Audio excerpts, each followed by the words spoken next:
Good morning, everyone. Happy daily drop-in. We are live like we are every single morning at 7:30 Central, 8:30 Eastern. I have one of my favorite people with me ever, and I'm so excited to torture you, Sam. So we are going to get into that in just a little bit. Please make sure you share in the comments where you're watching from, what platform you're watching from, and any questions you have, because remember, the daily drop-in truly, truly does exist, just to give us a space to talk shop, ask questions, and hang out and set the tone for the day. So let's get this started.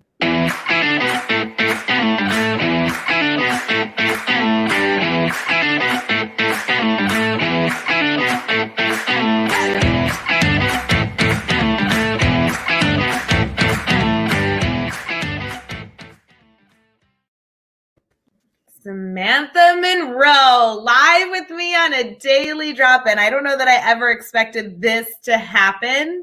I feel kind of like I'm interviewing the biggest celebrity of all time. How do you feel about that? I'm really excited, kind of nervous. Can we confirm, am I the youngest participant on the daily drop-in series? The youngest guest we've ever had. You might be. Yes. Thank you. So you're not only the biggest celebrity, but you're the youngest celebrity. Yeah, I'm just kind of fishing for some awards, and so I figured I had to ask that one.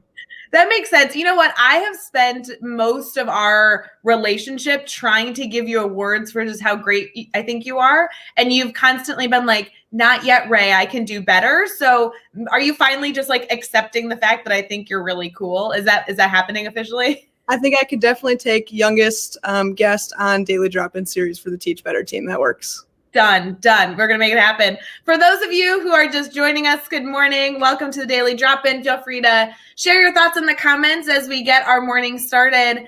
You guys know me. My name is Ray, part of the Teach Better team, but I have Samantha Monroe with me, who I don't know if people know exactly who you are, Sam. I don't know if we should like leave them in suspense or if we should like spill all the beans. I mean, you're kind of like on a pedestal in my mind, right or wrong. So would you mind kind of sharing a little bit about yourself? Who are you? What brings you to the Daily Drop-In? Sure. So I'm Samantha Monroe. I was Ray's student teacher this semester, and made me such a better educator. It was a wonderful time. I'm a senior at Illinois Wesleyan University.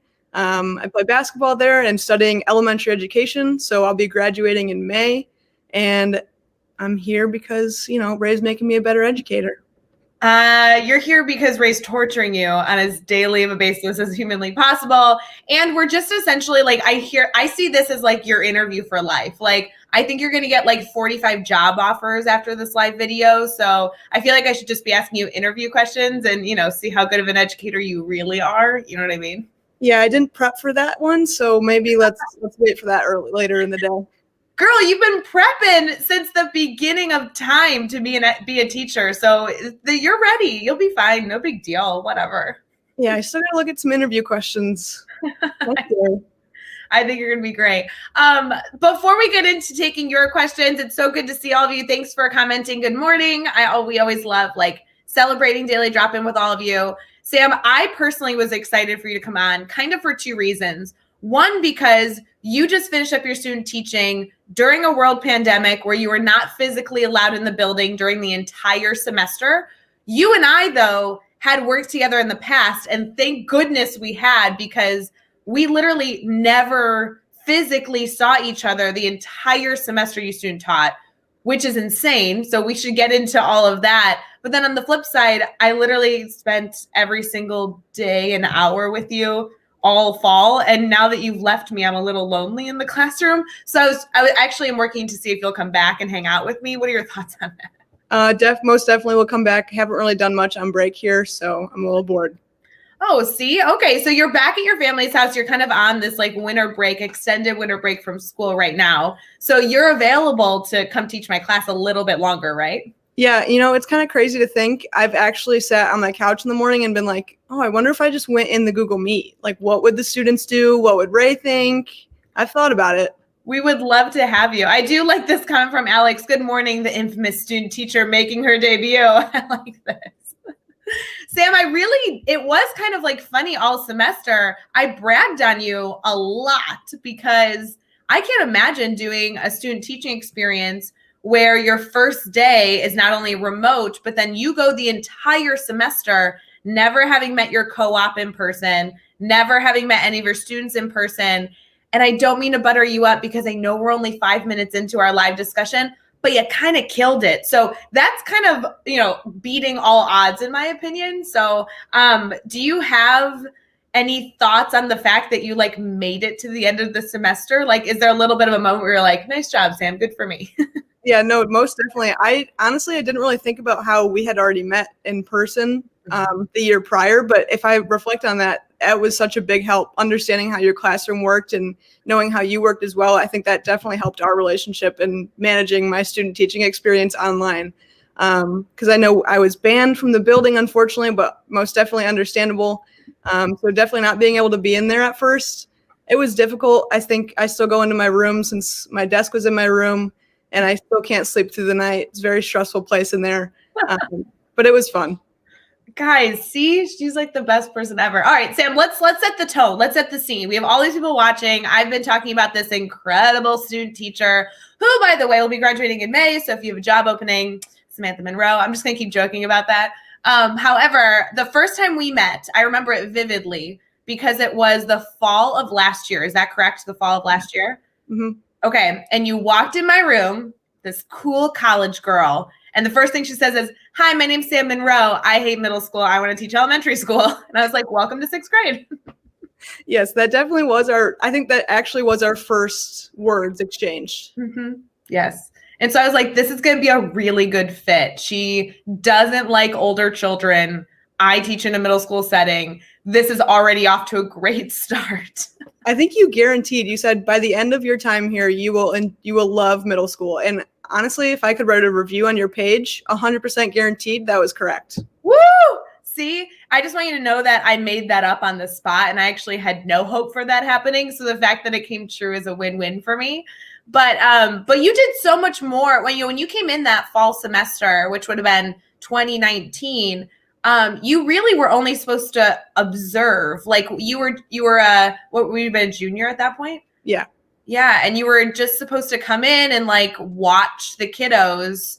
And instead, I'm pretty sure you were teaching like your second day there. So that definitely was. Tell me about that experience. You were just supposed to walk in for an observation, but you kind of jumped in head first and said, I really want to start and do as much as possible. And I was the goofy one that was like, sure. So what was your mindset during that entire semester of fake observing / almost having a second student teaching experience? Yeah, I think definitely my mindset has been always take the bull by the horns and make sure you get the most out of your experiences. And now reflecting on 2020, I am really grateful for that experience because if I was just observing in your classroom, I definitely wouldn't be as prepared as I was for student teaching the next following semester. So I think my mindset is just kind of getting the most out of what I do and making sure that we're able to get to all what we need to do in a semester. And you definitely allowing me to do that was such a huge help because it made me a lot better. No, it was super fun to be able to work together. And it was really fun to be able to meet you in person and see you kind of facilitate a mastery classroom. And you had seen what the classroom looked like physically. So when we went to this situation of 2020, you really did have some beautiful background knowledge pieces that you were able to bring in. So for those people who may not have known your whole story, you were with me for the fall of 2019. And then the spring of 2020, I had a different student teacher, actually happened to be your friend, and you went to an elementary classroom. Is that true? Yes, I was in an elementary 5th grade classroom. Okay, so not too dramatic. You went from 6th grade to 5th grade, but that is different going from a middle school to an elementary school. At least in our area, there's some big differences there. Oh, yeah. It was definitely, you taught all the subjects. Definitely, we had less kids, obviously. So it was a big change. So what does that look like? So in my classroom, you have about 150 kids. You teach about 5 courses. We have 2 different sections. But in an elementary setting, you're teaching all the subject areas. You have about somewhere between 20 and 30 students, I assume? Mm-hmm. We had 26. Okay. Are there any switching classes at that point, or were you with the same kids all day long? We actually had the same kids all day long. Okay, cool. So you did that this spring, and that would have been an interesting time. I guess that still technically would have been some observation for you, but obviously you were continuously kind of jumping in, trying to be helpful. That would have been a really weird time because a lot of teachers didn't know what to do once March hit and a lot of things shut down with COVID. So how did that kind of go for you in terms of not necessarily being a lead teacher, but still interacting with students during this very weird spring semester of 2020? Yeah, it actually looked a lot different. I actually wasn't as involved because as you said, all the teachers were struggling, trying to see how they were going to navigate the situation as it was new for all. So I actually only joined one Zoom. I think that school only met once a day, and it was just a check-in. So I was only able to join that one time, and it only lasted for 20 minutes. So definitely my spring semester experience because of COVID wasn't nearly as compared to my past ones, and I didn't really do much. So definitely scary moving into student teaching. Yeah, but I think that was typical because it's really hard to mentor. It's really hard to support another educator when you, as like the quote unquote lead teacher, have no idea what to do. Like I remember in the spring of 2020, there were so many questions. We had just started this daily drop-in series. To be honest, this was the best PD I was getting because I was talking and trying to have conversations with people, but things were changing so quickly that even my student teacher, which, Jess, who was wonderful, I didn't even know how to utilize her. So I think it was a really awkward space for a lot of educators just trying to do their best and support, these mentees that we had in our rooms. Yeah, we were definitely in communication, and my co-op said, I told my co-op, I said, you don't need to worry about me. I was like, I'm sure I'll get experience. Don't worry about it. You need to work on your classroom because I'm sure it's so difficult to manage and navigate. So I know we were in communication, but that's just how it worked out. No, it makes sense. And then I don't know when the official email was sent, but I got an email from your, I guess your supervisor at the university being like, so you taking Sam back this fall? And I was like, sign me up. I was telling my mom, I said, I'm moving to a middle school math classroom for student teaching, and I'm with Ray Hughart, and I know that I'm going to have a lot of work to do, but it's going to make me so much better. Oh my goodness. I can only imagine. I do want to say good morning to all of our friends that are jumping in. Looks like Jeff is here. Christy's here. Alex. Oh my gosh. Kate, it's Chelsea. It's so good to see all of you that are commenting in the comments.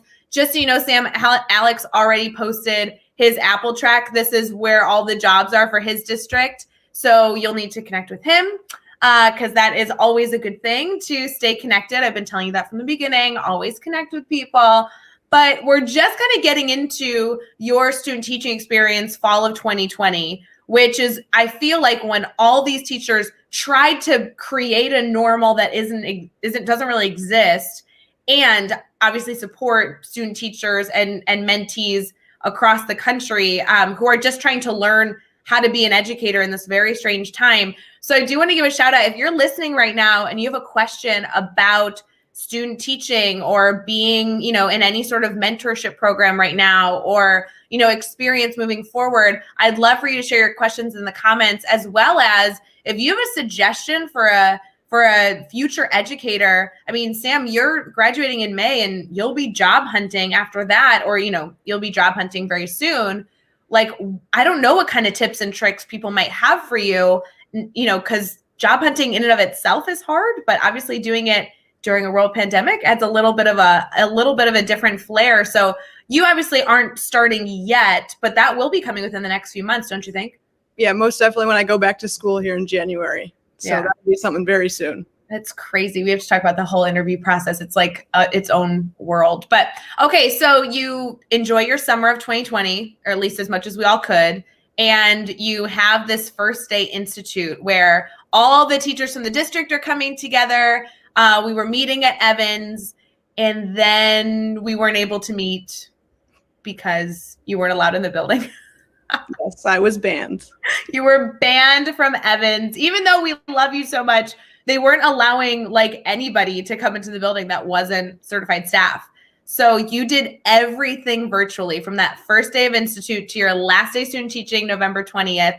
Every single day you were on live teaching, working with students, completely remote. this might be a dumb question, but did you expect for that to be your student teaching experience? No, honestly, what I expected, I knew I wasn't gonna be able to see the students. That's something that I did expect, but what I thought would happen is I thought I'd be able to see you at least throughout the experience, but maybe be in the classroom when the students were there and be able to be in the same classroom as you. But I definitely didn't expect to be all by myself in my room every single day. Yeah, because you truly, I mean, as a college student, you're sitting in your apartment teaching full time. I mean, that's a surreal experience.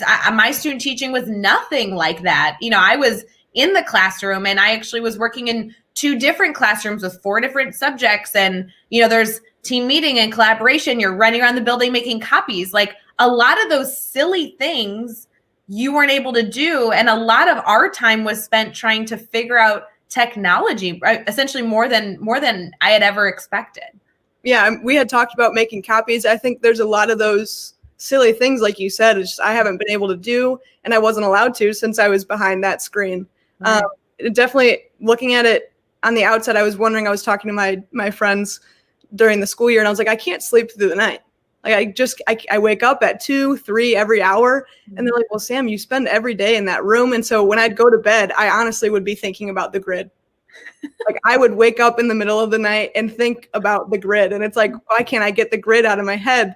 But you think about the online experiences, and I'm sure it's hard for a lot of teachers and everything. If you're in your house, it's hard to compartmentalize and move that away. Well, absolutely. And especially in a small space, like we all lived in, our apartments in college and after college, where you really don't have a lot of spaces to go. And a lot of people right now, even people who enjoy being home, are kind of like eager to leave their normal space just to like see different scenery. And you truly, I mean, you had the brunt of it. It was so interesting. But I will say, I don't think I ever saw that frustration in you. Like, you were constantly like positive and working hard. I don't think you ever like logged onto a Google Meet and looked disheveled or like you hadn't slept. Yeah, no, I think it's because you guys were the break that I had from my mind running rampant in the room. So being able to chat with the students and have that fun intro and everything was just a really blessing and the exciting part of my day. Sam, I think Chelsea's comment here says, haha, that must be a part of the experience because I have had dreams about the grid too. Maybe this isn't a COVID thing. Maybe as you start the grid method and, using mastery learning in your classroom, it just like eats away at your brain. Maybe that's really what it is. That really helps me and makes it reassuring because maybe it's just such a good thing that I couldn't get out of my head. That's probably a good way to look at it. Interesting. This is like the worst ad for the grid method of all time. That's funny. Oh my goodness. I was reflecting on your student teaching experience because you're right. Like, I have thought numerous times about if there's any point in the spring semester, next semester in 2021, when you can come into the building, like, I have teacher goals for you still. Like, I want to show you where the buttons are on the copier. And I want to like there's dumb things that we would have done had we been together physically in the building. But on the flip side, we were able to do such a intense deep dive into things that I don't know that we would have ever been able to focus on. At least I've had numerous student teachers. I have never worked so much and seen so much growth in any student teacher I have worked with as I did with you, dedicated to conferencing and providing feedback to students. Like, I have never in my life seen a student teacher do that as well as you did. And to be honest, a lot of it has to do with your skill set, and a little bit of it has to do with the fact that was really a lot of what we could focus on and what we had control over. What are your thoughts on that? Yeah, I was thinking about this last night, and I think it's because you had said in your previous having student teachers, you were able to leave the room. You said you were really just try to not be there as much as possible and let them go. And I think that's definitely something that we weren't able to do. Because I think you turning off your camera, it's like you're definitely still sitting there. So you still being there, I think, allowed for us to reflect and really deeply analyze that and look at my teaching in a different way. So you being there every step of the way and not obviously being in it, but still being able to hear and analyze what I'm doing allowed for us to further discuss and reflect on how I was performing. Yeah, that kind of stinks because that means you were constantly getting annoying feedback from me, whereas other student teachers okay, so let's set the tone. So everybody listening, you know how it is to have a student teacher, but there's a moment, right or wrong, I believe this. There is a moment where you trust your student teacher enough that it is more beneficial for you to not be there. Not necessarily far away. You could be outside the door around the corner in the hallway. But Sam, like when a student teacher gets to the point where they are fully capable of managing students, you then as the co-op kind of become a safety net that you want to take away. There are decisions that are easier to just throw back at the co-op that in the moment, if the co-op's not there, you have to make those decisions. And I knew that you were always capable of making those decisions. So I tried to almost like remove myself as much as possible. And that's so much easier in a physical school building where you can control every element of the learning environment. When we're talking about a Google Meet, like I can't leave my classroom's Google Meet. So the only thing I could do was turn off my camera, mute myself, and even turn down my volume to a certain extent. But you're right, I was always there. So there's just a different kind of ebb and flow of learning that happens, you know? Yeah, and I think I'm smiling now because reflecting on my experience, I think I was definitely the queen of throwing that back to the co-op. Since I knew that you were there, I knew I couldn't get away with it because you would say, okay, Miss Monroe, you go ahead, it's you. But I always knew that I was like, okay, Miss Hughart, what do you think about this situation? So definitely having your camera off and stuff like that. It's like I always knew that you were there and knew if I was drowning, you'd help. Yeah. You got better at it as the semester went on, like knowing that you weren't supposed to go to me first. But on the flip side, Sam, like, because I really do want to give you so much credit, a lot of the situations you were in 2020, student teaching this fall, were situations that a lot of people had never experienced. So your hesitation to make decisions, a lot of the time, were kind of huge decisions to make to make the call on that normally a student teacher would never have to. You know, like the decisions a student teacher makes is like, should this student be leaving the classroom to use the restroom right now? Like, is that the best use of their time? Versus tech issues of internet not working or a parent sitting next to a student teacher. So as you're conferencing with the kid, mom's chiming in and asking about your, you know, methodology in the classroom. Like these are different experiences than anyone is used to. Mm-hmm. The parents one were definitely, Ray, where are you? Please help. I'm scared. You handled them so well, but yes, definitely. And then I feel like we did eventually, but it was hard to get in the groove and learn routines when essentially every few weeks there were things changing. Every few days there were things changing. So a lot of the mentorship I feel like a normal teacher would be giving a student teacher in normal circumstances is teaching them the routines and then letting them facilitate them. But when routines change so quickly, like it's kind of hard to like hand over the reins as quickly as you'd want to. Yeah, I think why I was observing the last week and I really was excited to do that because I was interested to see how other teachers were running their classroom because I think in the way that you were running your classroom with the grid and the virtual classroom portal, it allowed for consistency and routine for the students extremely and for me as well. Sure. So as much as the schedules were changing and times were changing and, you know, you had to take over because we were going into hybrid, I think the design of the classroom allowed for me to have a good and solid understanding of what I was doing and allowed me to have some confidence in navigating that. Well, let's get into that a little bit. So your student teaching experience while in your room for the entire semester, not meeting students, really had some consistent elements that you were doing right at the beginning from August, truly all the way through. I think your last day, like officially leading, was like November 16th. Like you went the entire way. November 20th was technically your last day, but like you were teaching the whole time. So what did your typical schedule look like as you were kind of mapping out your interactions with students? Like, how did that look? Are you talking about like plans for the day? Sure, yeah. Give me like the breakdown. What were you doing with students like hour by hour? So when I was thinking about mini lessons for planning, I would think about how I can build relationships with the students. So, I mean, if they're preparing for a test or anything like that, or they're struggling with a certain skill, I'd kind of focus on that skill set. But other than that, I really was just trying to find ways to build relationships with them and get to know them a little bit better since we are through a screen. Yeah. So I think every hour I kind of stuck with going through a mini lesson with them. Maybe it be would you rather, or this or that, or 2 truths and a lie, something like that.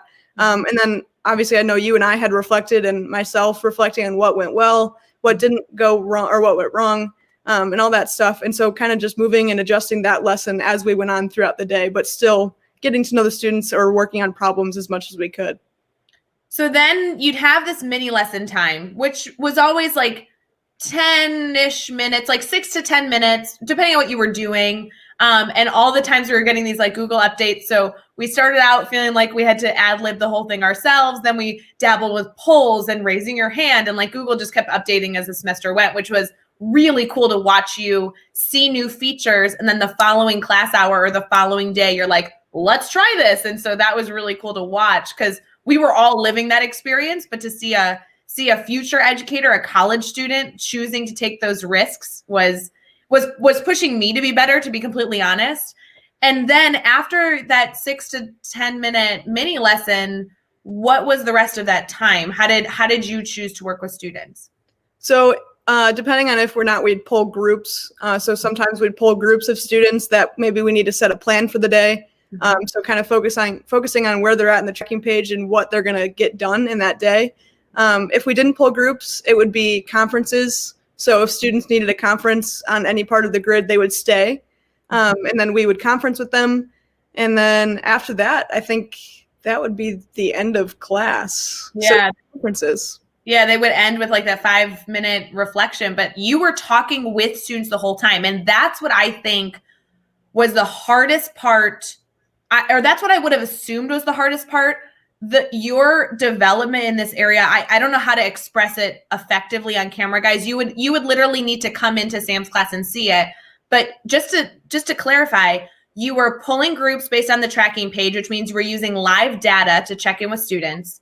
You were conferencing with students, which means that at any point in time, one of your 30 students in every single class that changed every single hour needed something, and you were immediately responding and providing feedback for that.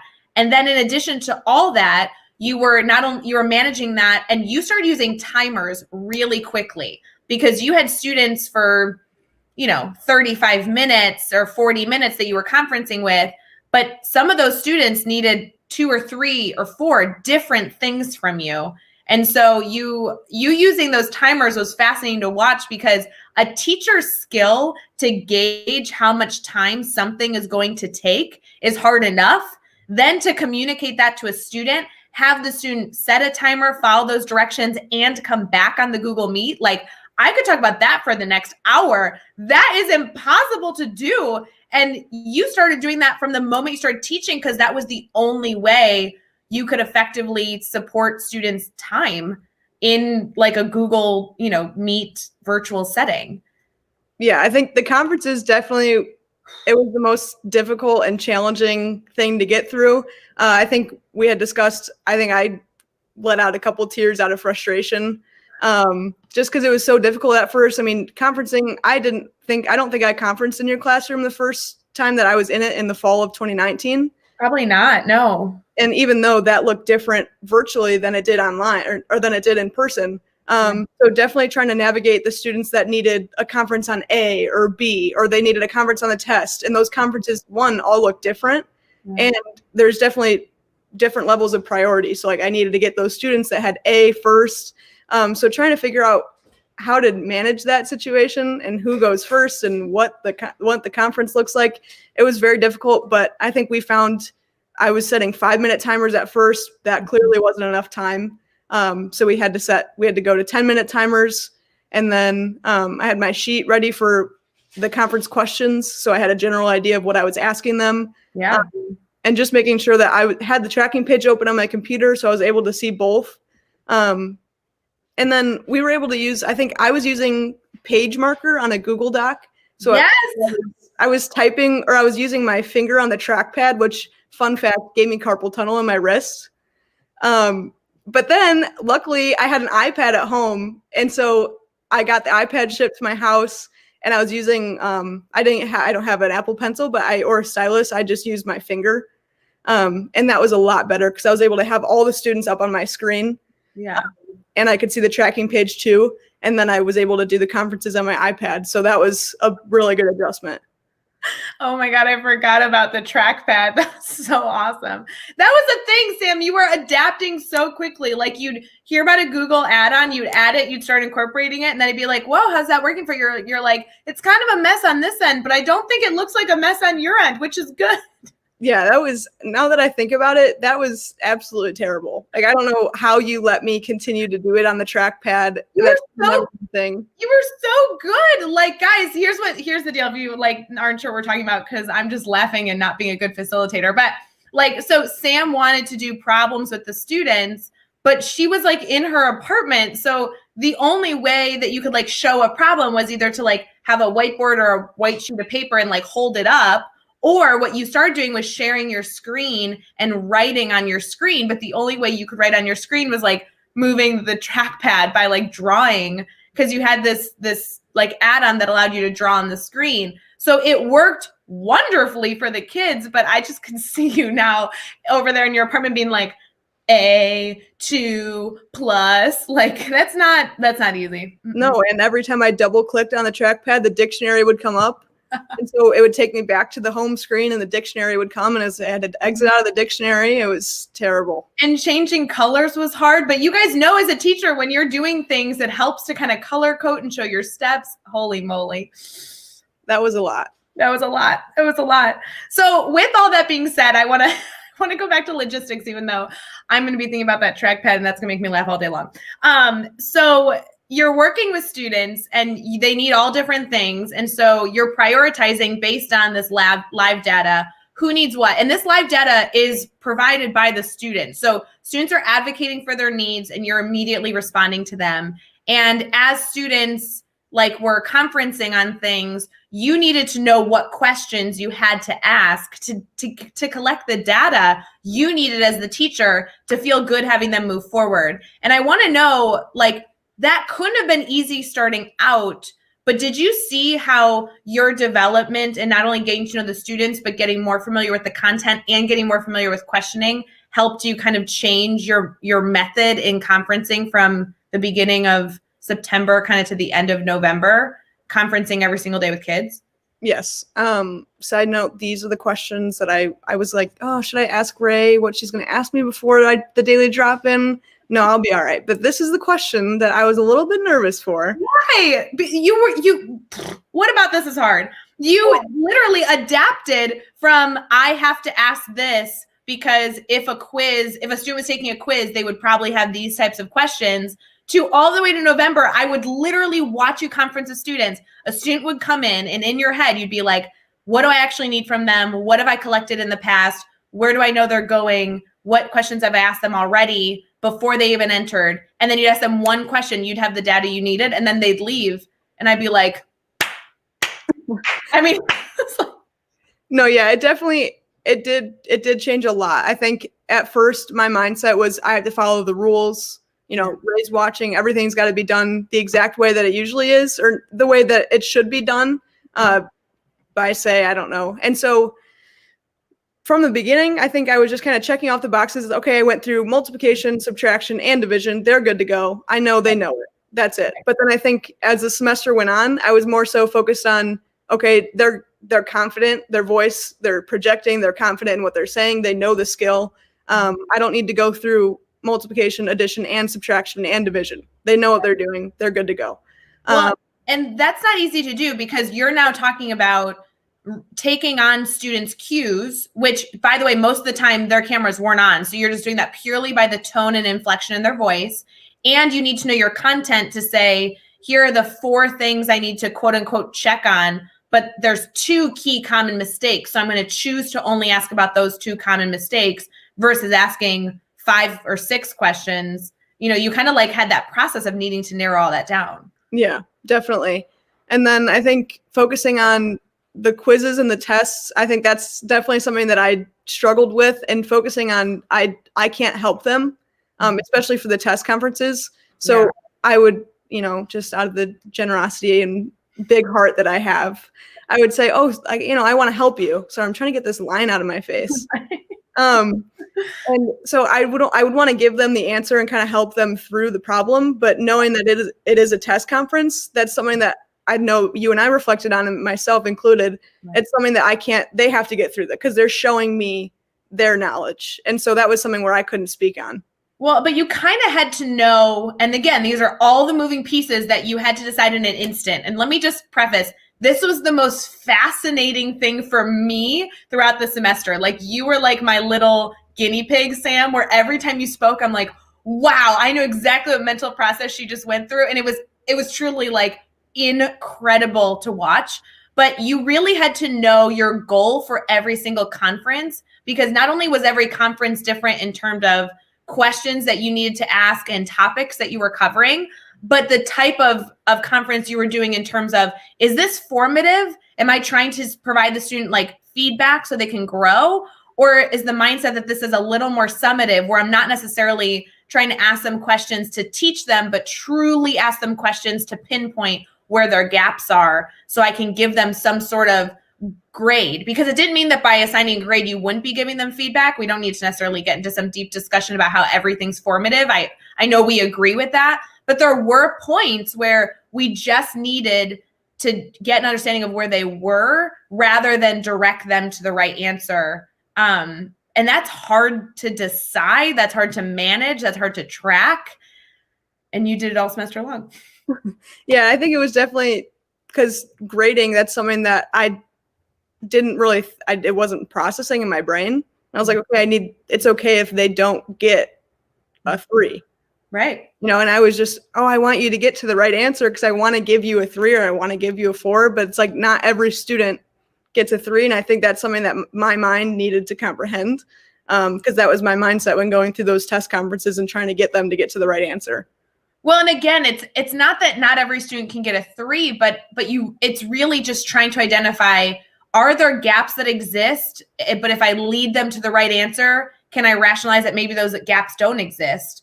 Or is it okay that gaps exist because they've worked their tush off all semester, and them getting a 2 doesn't mean they didn't make exceptional growth throughout the unit? I mean, if they came in knowing nothing and then only had minimal gaps, then you can still make that feel like a huge accomplishment that it is. It just doesn't mean that they necessarily are like completely perfect in that content area. Not all of us are perfect in all of our content spaces. So, kind of is that ebb and flow. Most definitely. Alex commented here, okay, I'm super impressed here. Like, Ray is supposed to tell Sam how wonderful she is, but I've never met you before, and I'm trying to figure out how to convince you to join the Pretzel family, which is, by the way, his mascot, as soon as you graduate, for reals. We have elementary positions too. So he is all about trying to figure out, elementary versus a middle school math position. You have a lot of options, Sam. I know. And I think a mascot like a pretzel sounds kind of fun. Oh, they're awesome. That is totally true. So you've gone, okay, so you student taught all fall.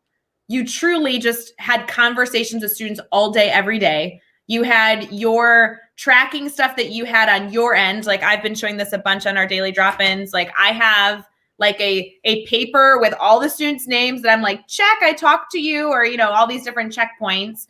You're also dealing with, all the things that we all dealt with in the fall that are watching, where, parents popped in and thought they could have a parent-teacher conference in the middle of class.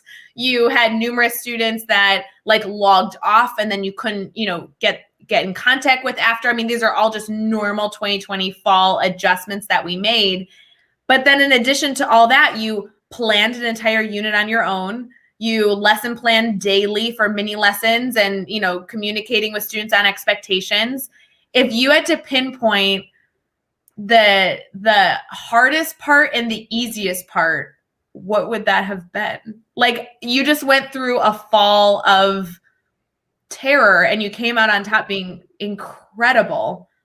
What was the easiest thing and what was the hardest thing about that experience? Hardest, as you can tell right now, is probably figuring out the lighting. Stop. In my room at school as well. I just, you have the ring light. It makes you look so beautiful. Oh, you're so good. But, it's just hard to look good online. Anywho. Sam, you look gorgeous. If anybody's watching right now, live or watching this after the fact, you can see that like the sun is in Sam's eyes. So Sam, I think you're doing great. But if you're listening to this on Teach Better Talk podcast after the fact, go find the video because Sam's beautiful to look at. So I had to look at her every single day, all day long. So it's great. I think so I'll go with the hardest. Hardest thing. Like 2020 wise would be still knowing that you're with me. So I wasn't scared, but it's like you have your system and I was trying to navigate that as well. But knowing that you're there as well, I definitely was a little bit nervous just to know that we're going to reflect on it, and not nervous in the sense that you're going to scream at me and be all mean co-op, because you never were. But it definitely does kind of hinder my decision making and kind of navigating that process. So just knowing that I'm always being watched kind of made me a little bit scared just navigating all of it. Well, and I think every teacher can relate to that, because if we all taught where we had our principal listening to every word and decision we made all day long, like I have a great relationship with my leadership, but I still get nervous when Mr. McGraw is like, okay, Ray, I'm coming in to observe you and give you feedback. It's like, I hope I do this right. And you did that every single day, all day long. I mean, it is nerve-wracking no matter how good our relationship is, because you have a passion to want to do well. And getting feedback all day, every day is exhausting. So yeah, for you. Yeah, it was really difficult, but also at the same time, I am very thankful for it, because for the amount of reflection that we did, and the amount of growth that I was able to take definitely wouldn't have happened if you weren't by my side the whole time. So even though it was difficult to navigate and it was a little bit challenging at some points, it was very great. I do want you to know there was many times where I moved my laptop over here and I had my camera off and I was on mute and my volume was at like a 1. I just want you to know that. Like, I barely paid attention to you this semester. Like, you're lucky you got feedback, because I was kind of like, you were like, how'd that go? And I like turned my volume up and I'm like, oh yeah, it was great. Keep it up. Good. Best lesson you've done. Well, thank you. But I think academic wise, meaning like teaching, I think the hardest part was definitely planning the next steps for the students that needed it. Yeah. So trying to like figure if they struggled on their conference, I struggled a lot with, and how to plan their next steps and what we're going to do to help them. So planning those supports for them, and figuring out what they needed and how we're going to move on so that they can be successful for the next teacher conference. Right. That's definitely something that we had talked about. And can I just preface, Sam, that is something every teacher is constantly working on. I myself am having that same reflection, needing to make sure I do that for the kiddos that I'm going to see here in 45 minutes. So that's not necessarily a new teacher, student teacher struggle. That's something that every educator is working on, is how can I collect enough data from my students to then ensure that tomorrow's lesson is as relevant and personalized as humanly possible. That is not easy. And I don't know that anybody will ever or could ever master that. That is so challenging. Yeah, it is very difficult. What was the easiest part? The easiest part was communicating with my co-op. No, stop. I'm honestly trying to think. A lot of it, I mean, nothing was really easy. I think the virtual classroom portal, it was very simple, and it allowed, I mean, it was easy, it was routine. And so all I would do is just edit it, put the classroom goal on there, put a little mini lesson, drag it up to the top. It was just a very easy and simple tool to use every single day. Okay, 2 things, Sam. Chelsea's listening, or she has been because she's been commenting. Did you know that you don't have to drag the slide up to the top and there's a button?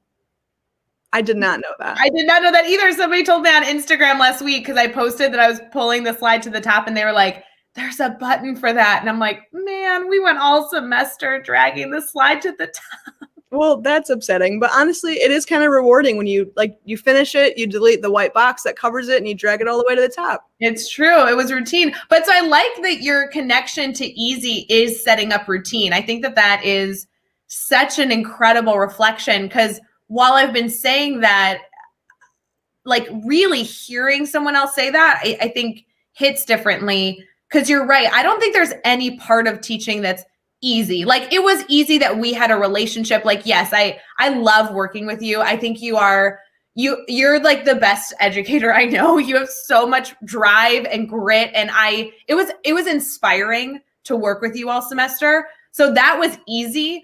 But truly, when you talk about like things in the classroom that are quote unquote easy, it was really the fact that you set up routines that gave you permission to put your focus on other things, if that makes sense. Like it was easy because you had a safety net of strong routines.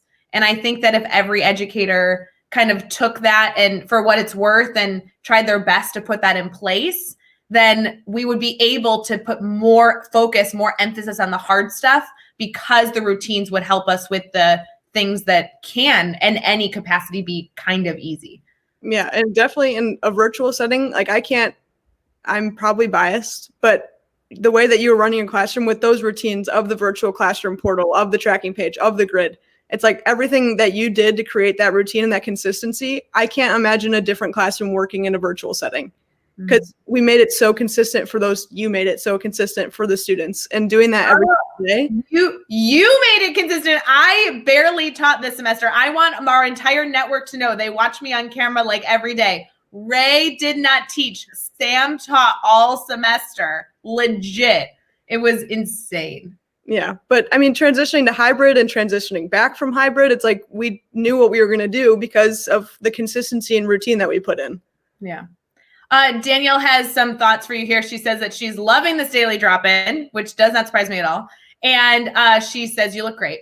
And then she says 15 years into teaching, she's still dreaming about content. So I hate to tell you, Sam, but apparently you're just never going to sleep again, because we all have this. And then she also says that having a network is critical. And I know you have been working to build your network. You have so many connections, not only at your university, but obviously with the teachers that you've worked with. And the more you can kind of surround yourself with really good, supportive people, the more successful you're going to be. So I totally agree with the network thing. Yeah, sure. Thank you for the tips. And I think Ray, I like paid you to be on the Teach Better podcast, or drop in, so that, I could try and build those connections. That's true. I'm just trying to get your name out there. I talk about you all the time. And originally I was like, I shouldn't embarrass Sam. And I'm like, no, my mission for the fall is to embarrass Samantha Monroe as much as humanly possible. As you should. That's true. So, okay. I know that we're like almost at the hour mark. So sorry, everybody, that we've been blabbing, but I love talking to you. So this is like so easy for me. But you're in an interesting spot now. You student taught the entire fall semester virtually. There's been incredible aha moments. You clearly are not failing your student teaching experience, even though I tried to have your Wesleyan professor fail you so I could keep you in the spring, but they said no, because they're so mean over there at Wesleyan University. I don't know, they like believe in you or something. And now you have a little bit of a break, but you still have another semester, which Wesleyan does that differently. You don't student teach your last semester, you student teach your first semester of senior year. What does the next semester for you look like, outside of hopefully us like getting coffee and me teaching you about the copier at some point in your life? Yeah, hopefully I'll be in Evans at some point. Next semester, I think I'm finishing up some gen ed, so just a lab. And then we have a reading internship. So I'm elementary education reading endorsement. That's just, so I have other endorsements for middle school, but just for the elementary education course, they have a reading endorsement. And for that, we have a reading internship. So I actually will be in the classroom, but via Google Meet, and working with groups of students, one-on-one with students, but just focusing on reading. So definitely won't be teaching at all, or teaching in front of the class per se, but still working with students in the classroom. Sure. And then do you guys have a research project or anything that you're doing for the spring? Oh, yes. I did forget about my research. Like completely ignoring what the entire semester is actually for. Yes. So I actually did research throughout my student teaching experience. I focused on motivation for students via an online platform. So online learning, e-learning. And so I gathered all that data, all that information, all that research from the fall semester, and then I'll be putting it all together for spring semester, and then I'll have my presentation at some point in the spring. Big deal. Big deal. So you are going to start job hunting, and I'm guessing that will start to happen. Like, you guys know, as you're watching here, like teachers, like job posting can happen anywhere from like February to July or August. Like there's always different strategies, different school buildings are able to release and different positions open. I remember the interview process in the spring of your senior year, because you're kind of balancing working, but then also wanting to be available and apply to school districts and interview and make all those decisions. So I wish you a ton of luck. I just want you to know that if they call me for a reference, I'm going to tell them you don't know how to use a copier. I just want to make sure you're aware of that. So that way, when they're like asking you the interview questions, I mean, like, so we talked to your reference and she's really concerned about your button pushing on the copier. Like, maybe I'll have to go over that with you. I don't know. I think that's definitely fair to say, honestly. I've never seen a copier before. Well, I did see it once, but I've never pushed any buttons on it. So I think that's definitely fair of you to say. Yeah, because I'm gonna tell them, I'll be like, oh my gosh, with students building relationships, 10 out of 10. With conferencing with students to like collect information from students, 15 out of 10. Copy machine skills, I don't know, pretty low on that scale. Yeah, I'd give myself a 0. It's totally good. I love it. Well, Sam, I wish you absolutely nothing but the best. I cannot wait until we're able to see each other again in person. I definitely owe you a huge coffee and a wonderful, wonderful gift after your killer student teaching experience. I did tell you this before we went live, but I have like a very funny gift for you that I'm not going to pull out on camera, but that will be coming your way in a little bit. That if any of you listening right now, if you need student teacher ideas, I believe in this gift for a student teacher to my core. So just wait for that, Sam. I'm so stoked for you. But regardless of where you end up, I'm so excited for your career, because there's no one I know more prepared to help students than you. And I don't mean that to sound like flippant or like I'm, lying. Like, truly, Sam, I don't know any student teacher that is more prepared to put students first in their classroom. And I'm just so excited to see what you do with your career, because I was so excited. So awesome. Thank you so much. And thanks for having me. I'm glad to be the first and hopefully last youngest participant ever on the Teach Better Daily Drop-In series. Let's go that way. And I'll get your trophy sent over as well. That'll be good. Yes, please include that into my little letter of recommendation and my letter of rec. I feel like people would be able to write you a little bit of a letter of rec, even just based off of this daily drop-in. So anybody listening, if you want to craft up a letter of rec that Sam can use for her next employer, let us know. I can get you her email. For everybody else listening, thank you for joining our daily drop-in. We always love being available to not only answer questions, but talk shop and just make sure that you're setting the right tone for your day. Sam and I are going to hang out here for a second, but we will see everyone else later. And don't forget to join us tomorrow morning at 8:30 a.m. Eastern time for the Daily Drop-In, where we will have a special guest from Move This World focusing on SEL support tomorrow morning. So we'll see you guys later. Bye, guys.